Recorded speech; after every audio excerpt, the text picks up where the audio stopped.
Okay, well, good morning to everybody in the UK, good evening to everyone in China, and hello everyone in between. So welcome to our webinar this morning. Our topic this morning is SME brands accessing eco-friendly, sustainable and organic markets in China, and Kevin Liu from Beautyrama is our presenter today. Before we hand over to Kevin, which we'll do shortly, just a little bit of background on the China Britain Business Council. CBC is the leading organisation helping UK companies grow and develop their business with China. CBBC supports British companies of all sizes and at every stage of market entry with practical in-market assistance, services, industry initiatives, as well as a membership program offering access, seminars and significant networking. CBBC works closely with UKTI and the FCO and has a strategic partnership with the British Chamber of Commerce in Beijing, providing corporate members with reciprocal membership. Our business-led board and professional team have extensive first-hand experience of doing business in China, and through 60 years of engagement, CBBC has built up exceptional connections with government and business across China. CBBC services are delivered through a network of 10 offices in the UK and 13 strategic locations across China. CBBC helps companies to network and learn from China-savvy multinationals and SMEs to understand the intricacies of doing business in China and to develop sound strategies for expanding in the fast-changing and dynamic marketplace that is modern China. So that's just a little bit of background on ourselves. You can see our coverage across the UK and China. All right, we'll move swiftly along. This is a pretty interactive platform, so you can see that you have a control panel like this. If you want to ask a question, if you could just drop it into the question zone there, I'll just highlight it for you, this area here, then it pops up on my screen. If the question is relevant to Kevin's speech at the time, I'll just cut over Kevin and ask him the question directly. Otherwise, I'll save a couple until the end. Now, before we begin, if I could just ask you to click on the raise your hand button. You see the area that I'm highlighting here. If you could just click on that raise your hand button. What that will do is just allow me to make sure that people are actually hearing me. There's always that little sense of nervousness. So I can see that some people are raising their hand. You can just click on the raise your hand, please. Yeah, that would be great. Brilliant. Okay, great. So people are out there and clicking on that. So I'll put everybody's hand down again. And I'll move swiftly along to introduce our speaker today. So Kevin Liu is president of Beautyrama Trading, a specialist distributor of eco-friendly and sustainable brands in Asia. With a background in global risk and strategic consulting, Kevin has advised leading multinationals on country entry, corporate development and risk management in the emerging markets. Kevin received a BSc in International Relations and History and an MSc in Politics and Communication from the London School of Economics. All right, great. This is always one of those scary moments when I do the kind of, hello, are you out there? So Kevin, are you out there? I am here. Brilliant. All right, well, I've given you your introduction, so I think what I'll do now is just hand over to yourself. As I said to all people, please feel free to type in your questions, drop them in as we go along, and I'll pass them on to Kevin. Over to you, Kevin. Excellent. Thank you, David, and thank you once again to CBBC for this opportunity to share mine and our experience more generally.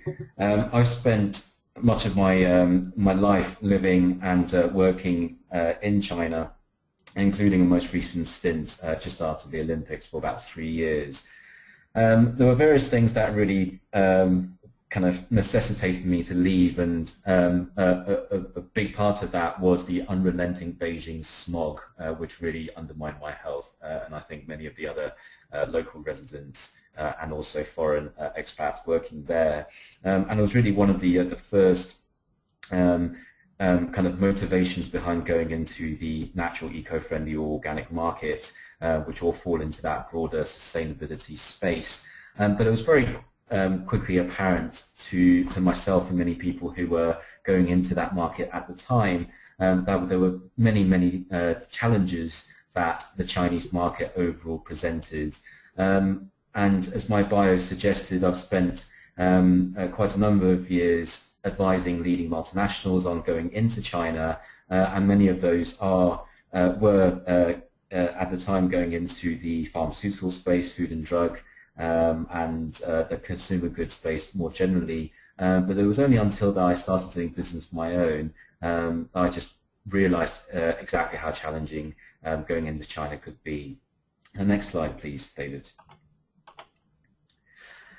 Now, I think the principal obstacle behind going into China is that China's, of course, very big and offers a very big potential. Everyone knows that, but it's unsatisfactory nowadays to look at China as an emerging market. And indeed, for us, China offers probably one of the most complex regulatory environments for any company, whether you're foreign or local, but especially foreign investors, of course.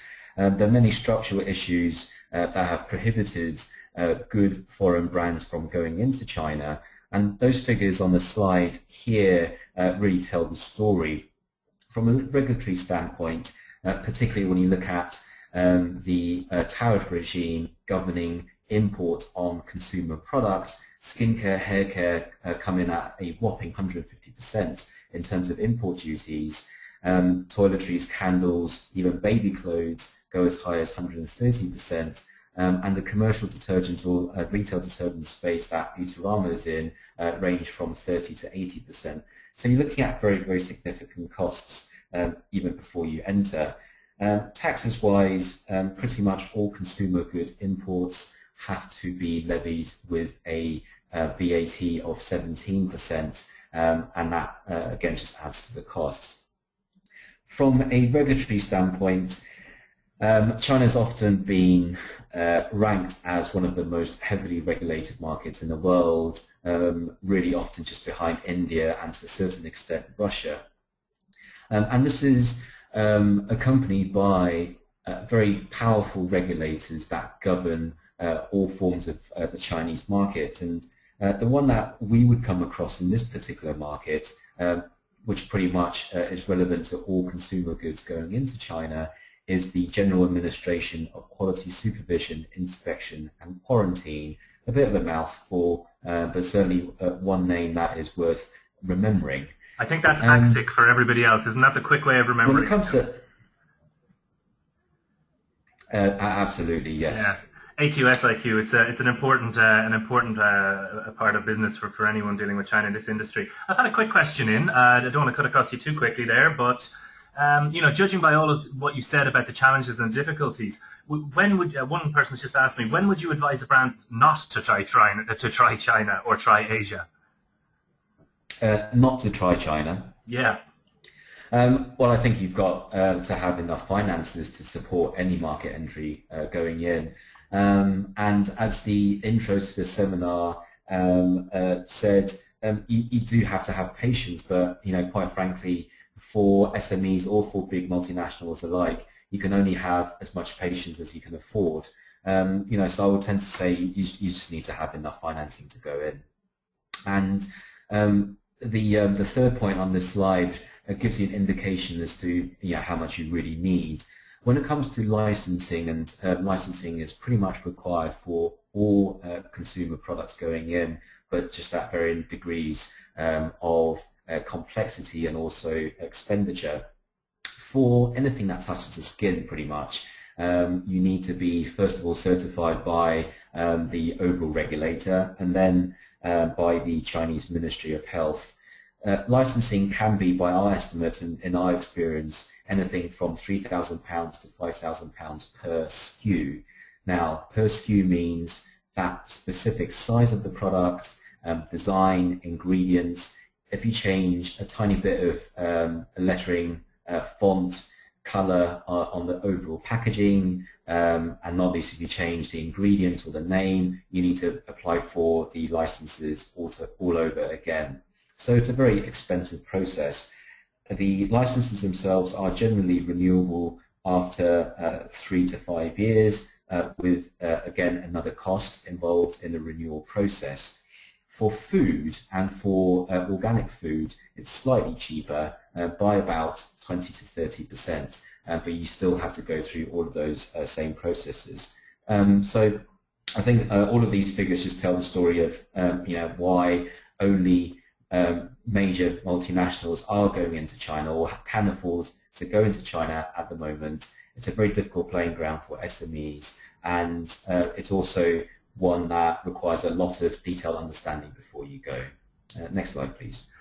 Yeah, thanks, Kevin. Just another quick question as we go along. Given all these sorts of heavy taxes and duties, would it be smarter to consider maybe, or different in any way to consider, maybe Taiwan or Hong Kong as a footstep first, or do you think maybe just take a leap into mainland China?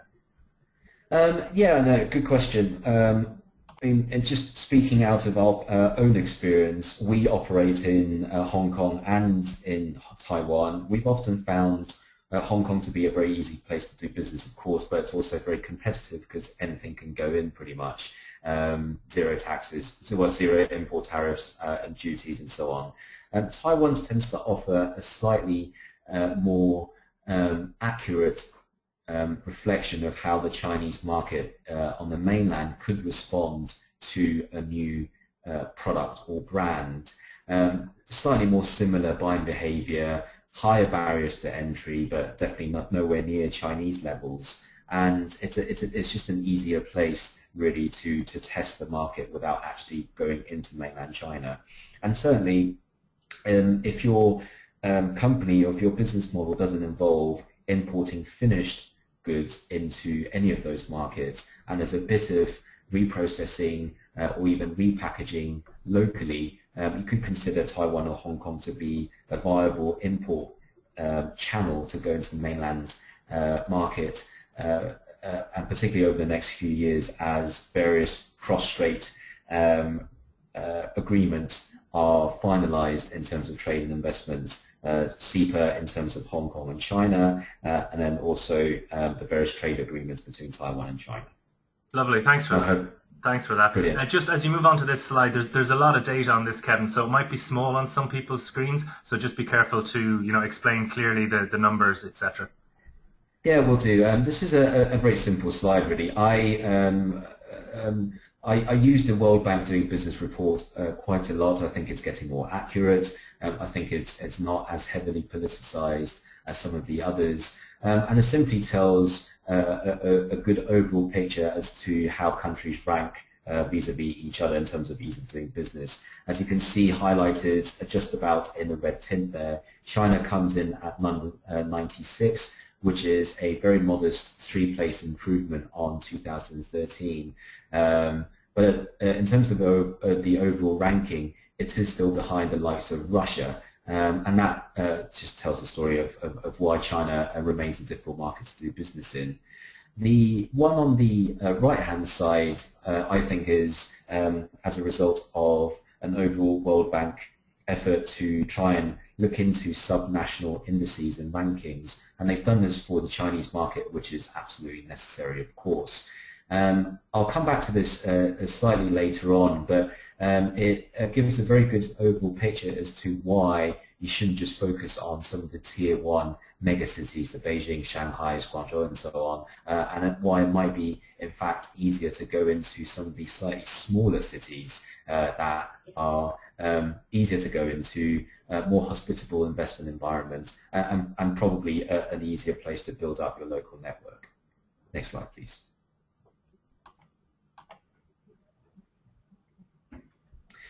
Now, looking at the general market conditions for the natural, eco and organic markets, one of the things that we are facing as an importer, distributor and retailer in our own right is regarding pricing and affordability.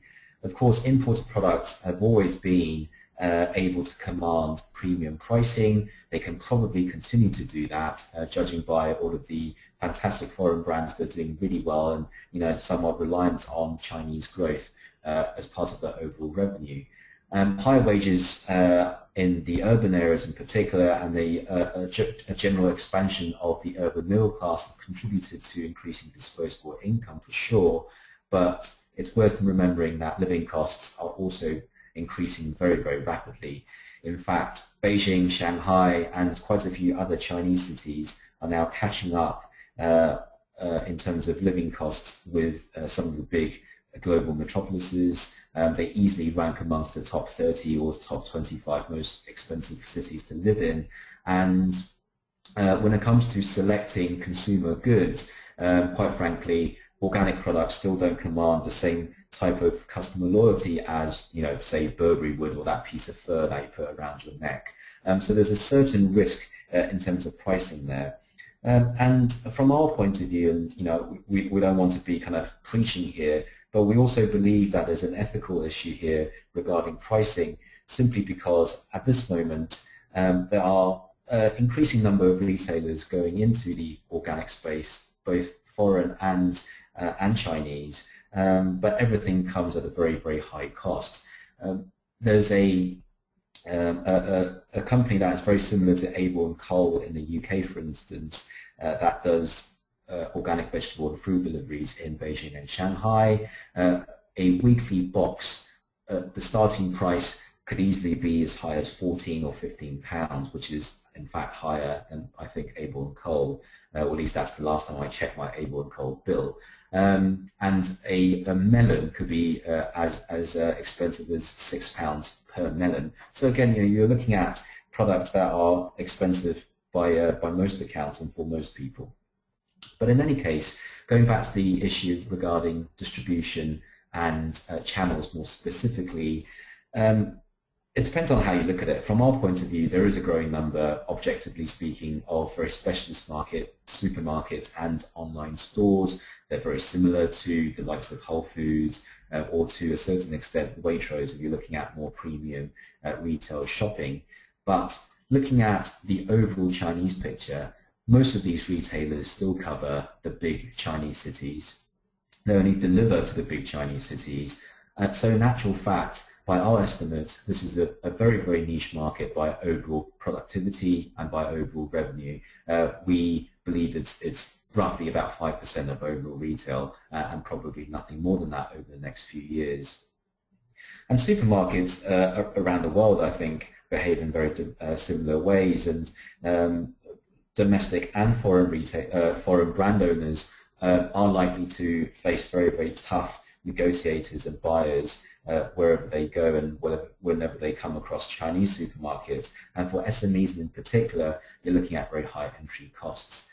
Just to give you an example, we've negotiated with several Chinese supermarkets in the past, and they tend to require you to deliver in-store or to-store rather than go into a central warehouse.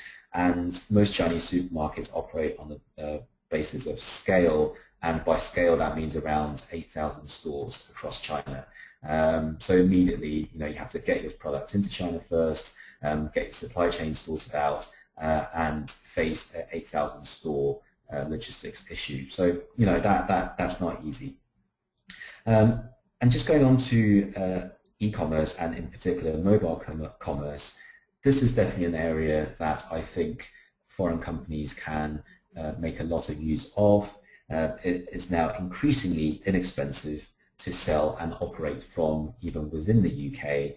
And judging by how successful the Alibaba listing in New York was very recently, and Alibaba itself has stated very much a global ambition to help foreign brand owners, suppliers, and so on to sell to China more easily and sell to other parts of the world connected using Alibaba platforms, whether that's the B2C model, the B2C platform, of Taobao, or the other more premium online shopping center of Tmall and so on. Alibaba is making it a lot easier.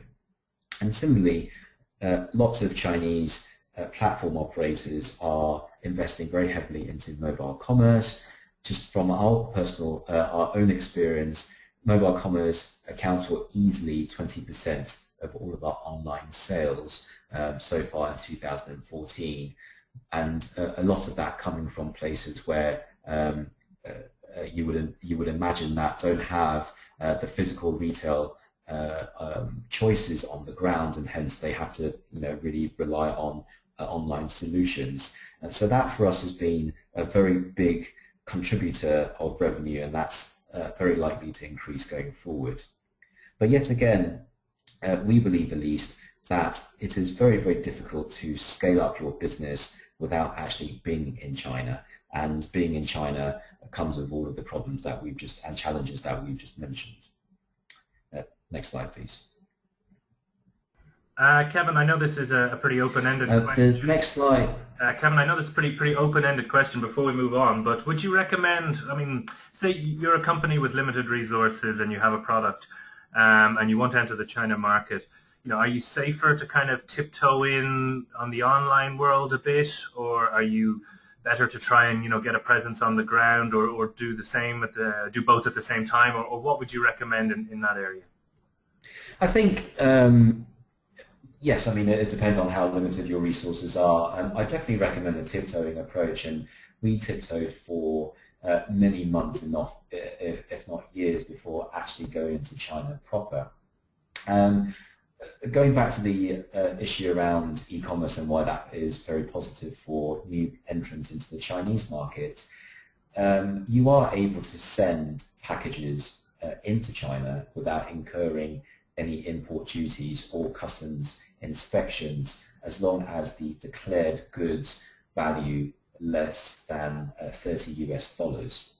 And that might not sound a lot, but it's a fairly sizable average order from a retail standpoint. And I know a lot of brand owners, and we ourselves did that for quite a while, just sending packages from Taiwan and to a certain extent from the UK. Build up your network, build up a decent enough customer base, and go in after that. Could I also ask you maybe, I think a lot of people hear about, but maybe don't understand how important, say, social media and putting your products and your companies through those different platforms is in China. I mean, we have it here, but it's a significantly different playing field in China. Perhaps you could explain a little bit of it from your perspective. Sure. First of all, social media behaves in a very similar way to social media, I think, around the world. People like to look at things and share things that they find interesting. But what's very fulfilling about social media in China is that it's very easy to get up into the hundreds or thousands of likes, retweets, and whatever, because there's so many people doing that at the same time. And it makes spreading a message very easy to do too. And also, I think Chinese social media have stolen an advance on their Western counterparts because of the data, the rich data that they give you, either at cost or for free, that allows you to really hone in on the specific locations in which you may wish to target. And from the natural and organic market point of view, by default, you're dealing with a fairly limited, not particularly mass manufactured in the super mass manufacturing sense, number of products to sell. So it is advisable to use social media to try and gain a more accurate picture as to where exactly geographically is your market going to be, and social media provides a fantastic tool for that. Brilliant. Thanks for that, Kevin. I'll let you stick to your script for a while. No problem. This slide really just retells the story that I told in the last slide, which is the limited number of actual specialist retail outlets that sell sustainable and organic goods. Going at the middle top one, Vanguard. Vanguard is the one that has 8,000 stores across China. It is owned by China Resources Corp, which is one of China's largest state-owned companies, and they're very much like a Sainsbury's, really, rather than an actual organic supermarket. But they sell very high-end products, but as you can imagine, very difficult to negotiate with. City Super and Marketplace that flank Vanguard are pretty much the same thing, really. They sell very competitive products, very similar products, and they each occupy a certain market share in Beijing and Shanghai, often dovetailed with big department stores that they have these long-term contracts with, tend to cater towards a very niche market that includes foreign expatriates as well as high-income earners, domestic residents. City Shop at the bottom right there is mostly based in Shanghai. It 10 years ago was the rip-off of City Super, and I think they pride themselves on that, really, because they do far better than City Super these days, with very, very good locations all across Shanghai and increasingly going into Beijing. And then finally, on the bottom left there, Mohao City is a local Beijing franchise, which was the first, I believe, entrant into the organic vegetables market across the whole of China on the physical level. Next slide, please. Now, in terms of e-commerce in the organic space, I think this is an area that still requires a lot of investment. And in fact, if your company is interested in going into the organic space in China, it might actually be worthwhile looking into providing a retail channel solution as opposed to going in with a product. This website at Tutu is the only one of scale. They claim to be the largest one in China, and that's probably because they're the only one at the moment. But they're really the only website that is able to deliver to the whole of China, whereas all of the other organic food and veg and fruit retailers are only able to be are more or less restricted to certain cities, Beijing and Shanghai in particular. Next slide, please. Now, moving on, we have spent a lot of our time trying to identify Chinese behavior and in particular Chinese mood. We're all students of consumer psychology, I'm sure, and this is ever so important in China. This is something that, of course, social media can help you with, but it's even easier to just go on the ground and talk to people. And you tend to see some of the similar issues cropping up all over again. I've used some of these hashtags to identify the major recurring themes that really bother, I think, most Chinese people these days, whether you talk about pollution, their kids, health, chemicals, happiness, and so on. But really the big one I've displayed in big red lettering is the future of China. The Chinese are by default very patriotic people. Nationalist sentiment always run very high.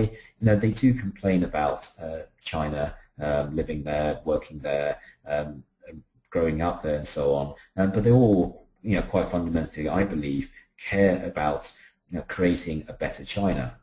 So a lot of our own marketing initiatives has been geared towards trying to help people feel better and trying to get the message across that we're trying to make China better as a whole for people to live in. And I think this is one area that foreign brands in that eco and organic space can really tap into.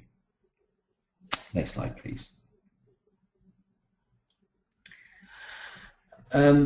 I want to use this slide to identify specific sectors that I believe offer the most potential and opportunities going forward. Our own experience hasn't always been in the organic food space. I was, when I was living in Beijing between 2008 and 2011, I was involved in a startup initiative to deliver organic vegetables and fruit to people in Beijing, and that quite frankly failed for lots of reasons, including ones I mentioned before, but mostly because of time and space, and those were always the two factors that prevented vegetables and fruit from being delivered kind of, you know, in the fresh nature that they should be when they arrive with a customer. And we really struggled to find farms and pieces of land that could qualify for not just the Chinese accreditations or organic certification, but also the leading international bodies. So from our point of view, food was always a very tough one to go into, but that's only a very personal experience to go on. Much more objectively, though, I think the baby and mother care market is, of course, one that most people are aware of. In the past, or before 2013 at least, it's often been based on the fact that, you know, you only have one child in the family and you want to spend pretty much all your money on that particular child. But the relaxation of the one-child policy in late 2013 has opened up another market, because there are likely to be more babies born. By most conservative estimates, that's around 7.5 million newborns over the next 5 years. Not as significant a figure that I previously imagined when I was doing research into the data, but sizable enough by all counts. I think the key products, looking very specifically at UK brands and UK SMEs, formula milk is probably just a bit tougher to get into with all of the product safety issues that have happened in the past, and the Chinese regulators have made the bar very, very high, and I think for the right reasons, for new entrants into that particular market. But it's definitely one that is worth looking into and perhaps taking a small investment in. But diapers, skincare are definitely two products that UK companies can offer at a better quality. Disposable diapers have become an accepted a product for most Chinese parents. They do regard it as cleaner, safer, and the material really matters. And the same with skincare too. Because of the air pollution and all of the other types of pollution that are commonly occurring in China, there is a growing number of child-borne symptoms, particularly skin diseases, that are increasingly reported. And eczema, to give an example, is something that Chinese parents perhaps have never really been required to deal with, but increasingly required to deal with as part of a new a symptom that's bothering lots of Chinese babies. Kevin, just to cut across you quickly, just wanted to touch on this one, and I know it's a sensitive issue, but when you're talking about things that may have a medical value, there is of course testing issues about products being allowed onto the Chinese market that require maybe animal testing and or not. I mean, you'll know more, but could you elaborate a bit on that for our listeners? Yeah, no, of course, animal testing is required. There's no really getting around that if you are importing a finished product into China. But of course, there are many products, foreign products out there on the Chinese market, and they get around that particular requirement by doing a bit of value-added manufacturing in China, even if it's just importing the product in bulk and repackaging and bottling in China, would be able to get around that issue. Okay, so there are ways of doing that, because it's often mooted as quite a, well, I certainly heard it mooted as a bit of a deal breaker in the past, but you're confident that there are ways of maintaining what for many is an important part of corporate identity, particularly in this market. You think there's ways around it to get into China? Yeah, no, I absolutely recognise that, and we've done this in the past. We've been able to go around that particular requirement in the past by the method I just mentioned. Great, thanks. And the one area that I think even ourselves we want to tap into is learning. And learning is not just about books or DVDs or a talking teddy bear, but much more in terms of looking at product safety and what babies could use when they're, as part of their growing up.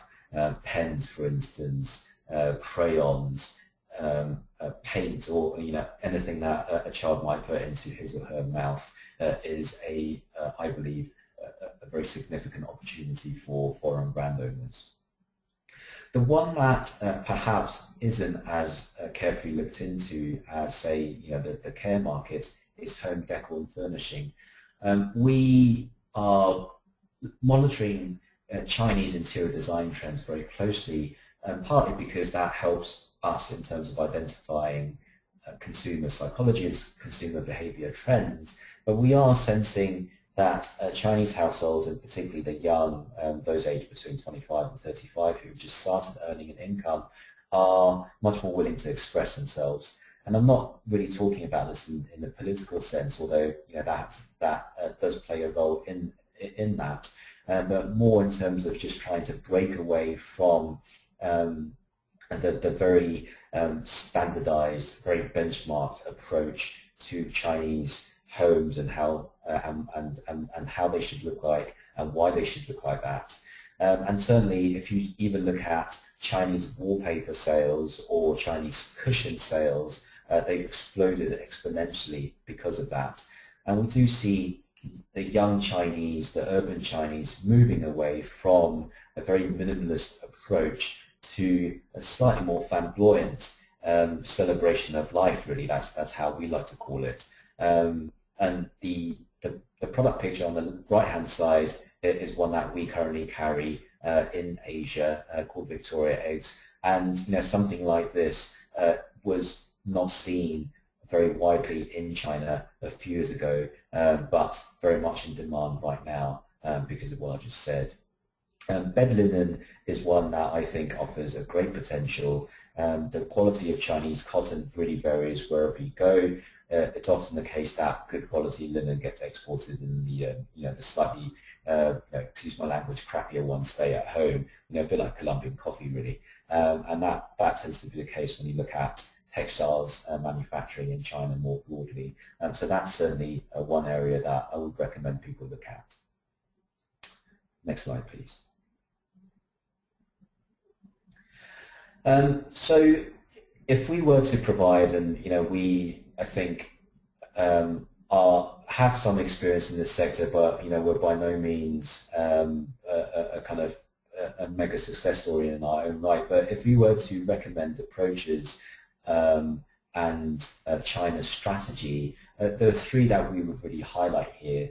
The first is being a hero for turning up, and having been a salesman for many years, this is the one I often like to use in whichever sector or whichever geography that I might go into.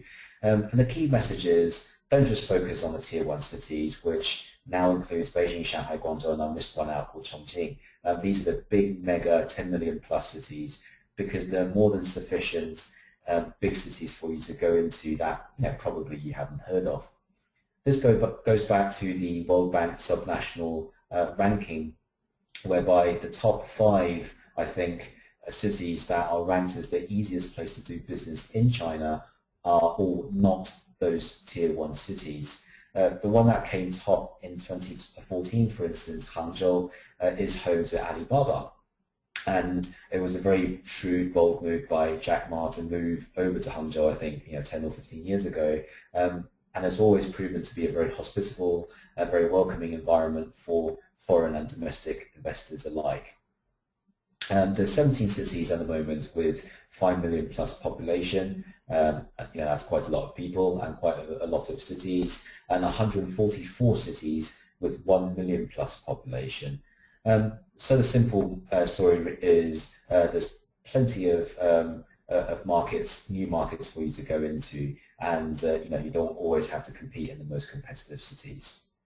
And this is particularly if you don't have as deep pockets as some of your multinational competitors might have. Approach 2, and I'm not sure how familiar everyone is with this, but I'm certainly a big convert, is the hedgehog principle, which came from the book Good to Great. Because of the very high regulatory barriers to entry and the high licensing costs, we would often recommend, as we do ourselves, to go into the Chinese market with maybe 3 to 5 of your most competitive SKUs, but nothing really more than that. And the second point I think is more crucial, and that is just to reiterate what I've said before, you can only be as patient as you can afford to.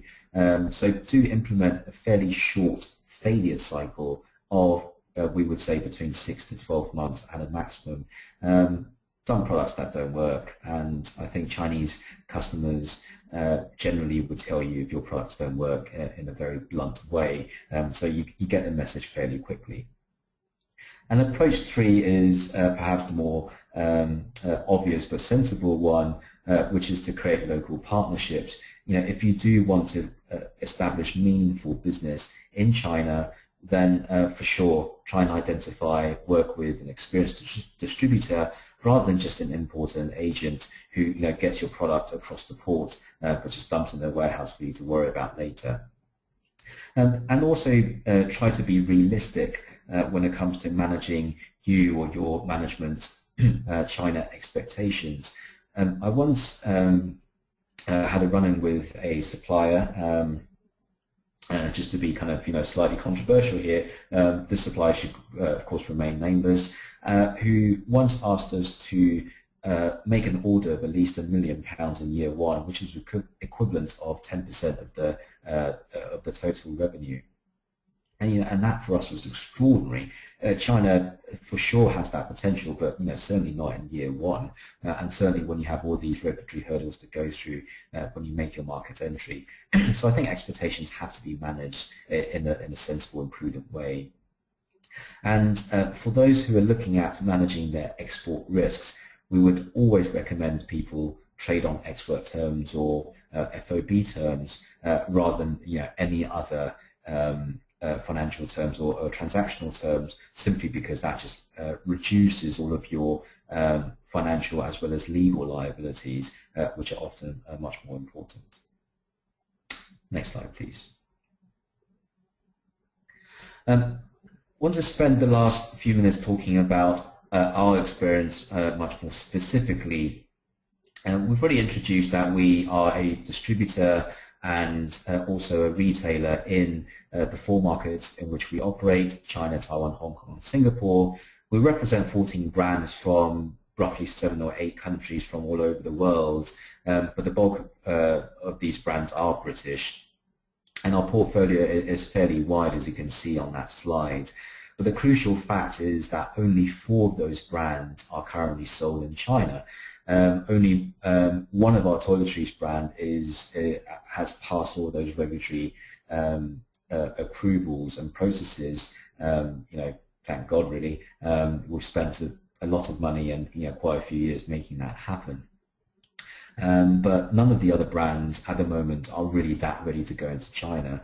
And that for us has always been a big strategic challenge. We've got all of these fantastic brands that are selling very, very well in Taiwan, Hong Kong, Singapore. In Taiwan, we are, for instance, in Watson's personal care stores across the whole of Taiwan, and Watson's is the like-for-like equivalent of Boots in the UK, but it's just that bit more difficult to get into China. Next slide, please. I want to use Maison Belle as our case study here. Maison Belle is a range of eco-friendly detergents, mostly for household use, from Denmark. We've been working with Maison Belle for about 4 years now, but we only really started selling in July 2013, having done a lot of that tiptoeing that we discussed before.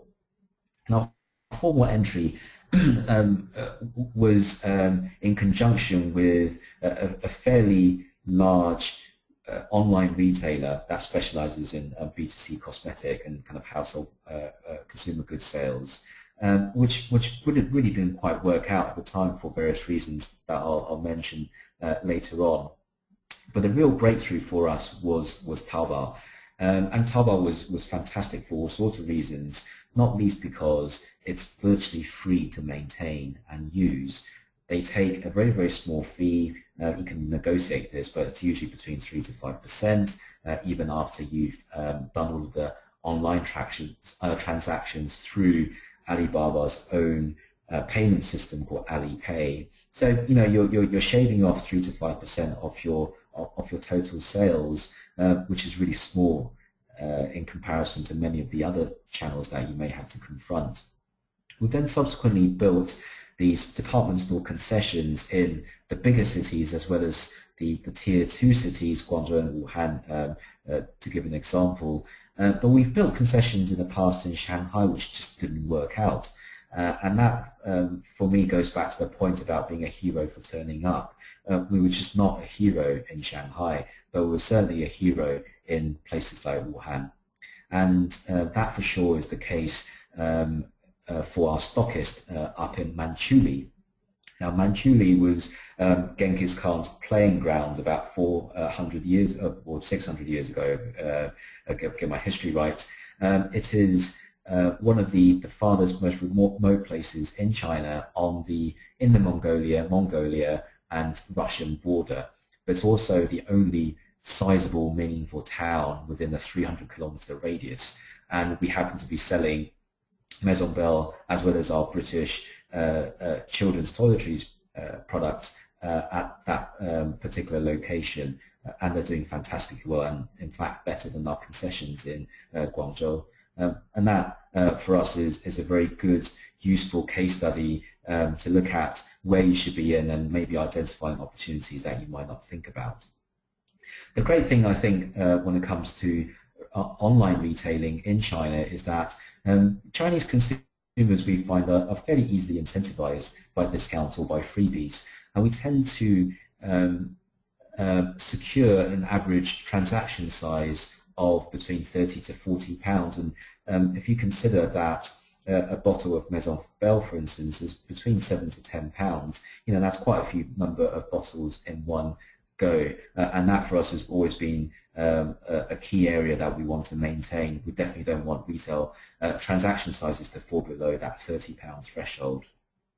And in year one, we've started very modestly, with very limited, thin resources on the ground, but we've managed to secure monthly sales of just over £20,000 in year one on a month-to-month basis. And I think that's a fairly decent result for a brand new entrant into the Chinese market. Now, to finish off, next slide please, David. To finish off, I want to talk about some of the key lessons learned for us, particularly what we found tough. We like to be fairly critical of ourselves. As I said, we like to implement a very short failure cycle, and there's always quite a bit of introspection going on. I think the biggest strategic challenge we found was channel and location selection, which I briefly explained just now. And for us, partnering with a big Chinese retailer, whether online or offline, was always a big inventory and cash risk for us, because you simply have to try and satisfy demand without really seeing it. And as you can see on bullet point 3 there, demand forecasting was the thing that we, quite frankly, really struggled with when we first went in. You simply don't know what the size of the Chinese market was, but you still have to do everything logistically from Denmark, get onto a ship outside Copenhagen, move that ship over to Hamburg, go through Singapore, go through Hong Kong, and then finally arrive at our port of choice, which happens to be in Tianjin. That's a 2-month process if you account all the customs clearance. By the time the products arrive in China, you're probably another few thousand bottles of toilet cleaners short again. And that was a big challenge for us to try and manage. So we would definitely recommend people starting on your own terms rather than trying to accommodate to a big counterparty without really knowing the size of the market firsthand. But what we did really well was implementing a very social media driven marketing strategy, which allowed us to build up our customer network very quickly, and also brand awareness across the whole of China. And the thing that we really tapped into because of that was the concerns around product safety,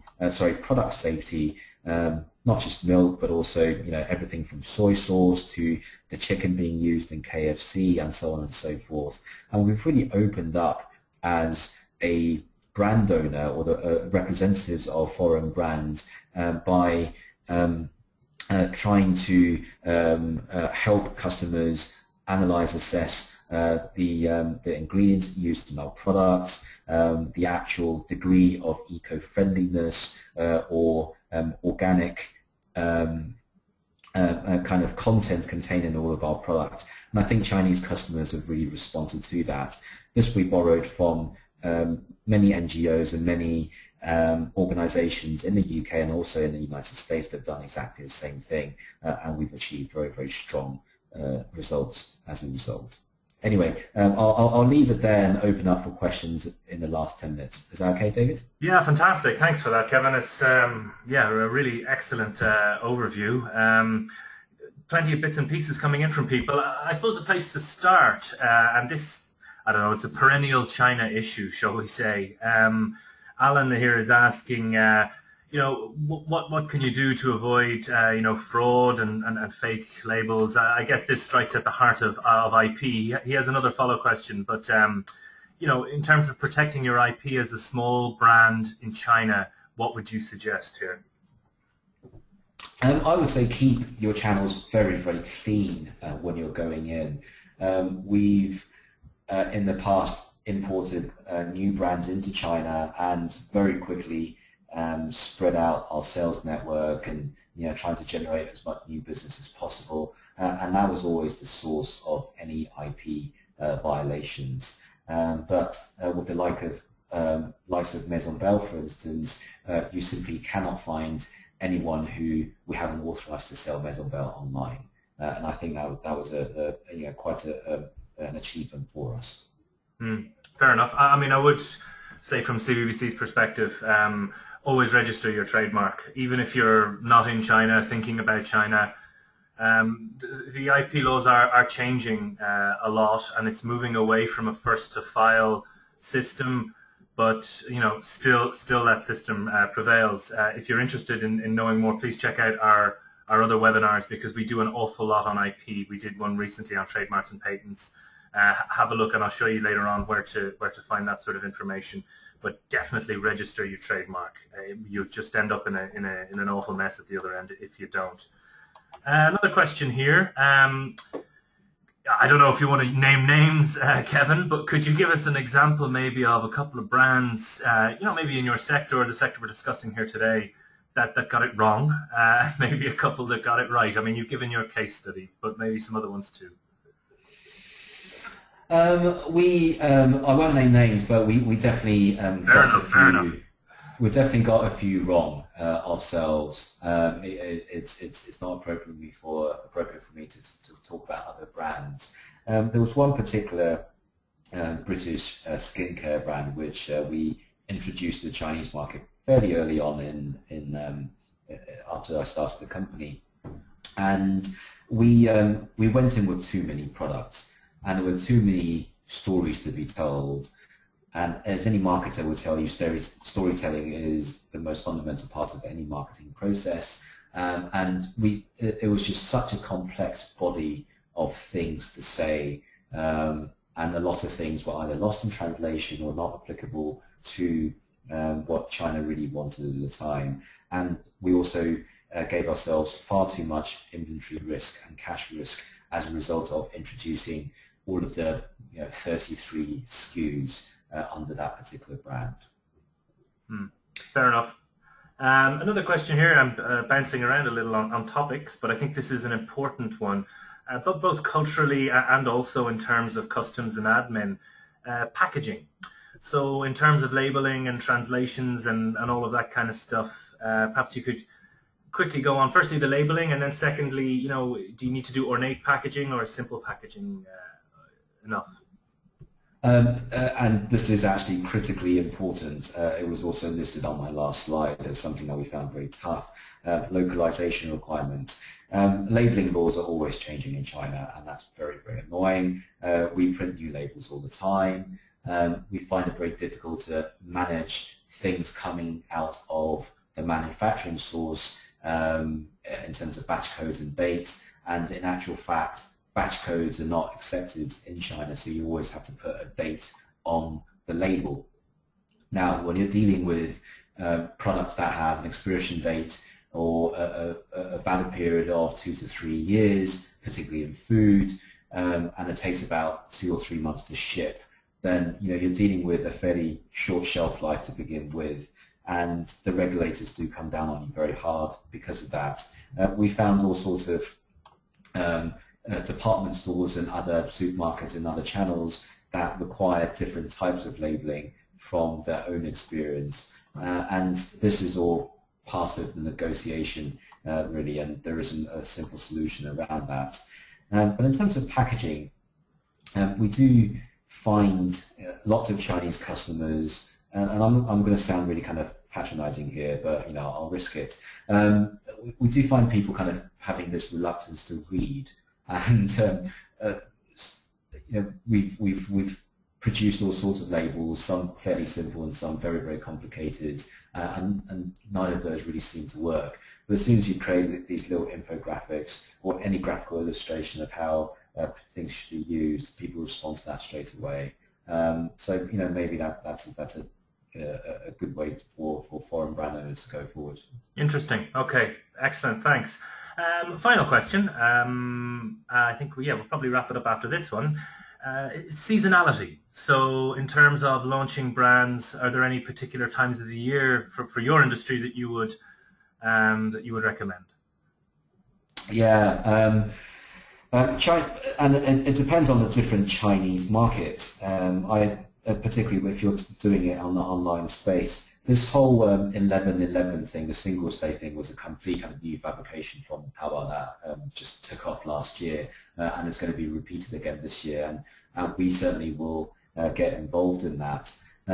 In the run-up to Chinese New Year is always very, very crucial from a gift-giving point of view, and also the Mid-Autumn Festival and the Dragon Boat Festival. So the three big festivals every year are the great time to launch a new product or to launch any promotional activities. But just beware of supply chain issues, because cut-off dates for courier collections and delivery usually takes place at least 7 to 10 days before those festivals or those national holidays start. All right. Well, fantastic. Thank you, Kevin. I think we'll leave it there. I'd like to say thanks very much for your time and really insightful presentation today. So thanks for that. So we'll just, before we wrap up, I just want to point out a few bits and pieces from our side. If you do like our webinars, you can rewatch them. If you just go onto our site, you can rewatch this one, which we'll put up shortly, with the PDF version of the PPT. If you just go onto our website, and you can see drop down, and you'll find a place to have a look at those, and is also on our YouTube channel as well. So we'll also highlight any upcoming webinars that we have, and it will list pretty much all of the 30 previous ones that we have done. I'll draw your attention to some of the past ones because they're very, very relevant for SMEs. We focus a lot in this area, this webinar platform, on SMEs. There's a series of 5 which will go through things like finding agents and distributors, market entry, marketing platforms, things like Alibaba, Taobao, things like doing your own website in Chinese, etc., etc. We try and give a lot of practical support in that sphere because we know it's valuable to members and all companies. So I just wanted to highlight that today. Other than that, really, I think that's it from this morning. If you have any other questions or feedback, please feel free to contact me directly. I'm David. As I said, other than that, it's just to say thank you for attending. Thank you very much to Kevin for his excellent presentation, and we look forward to you joining one of our future webinars. So thanks very much, and have a great day. Bye now.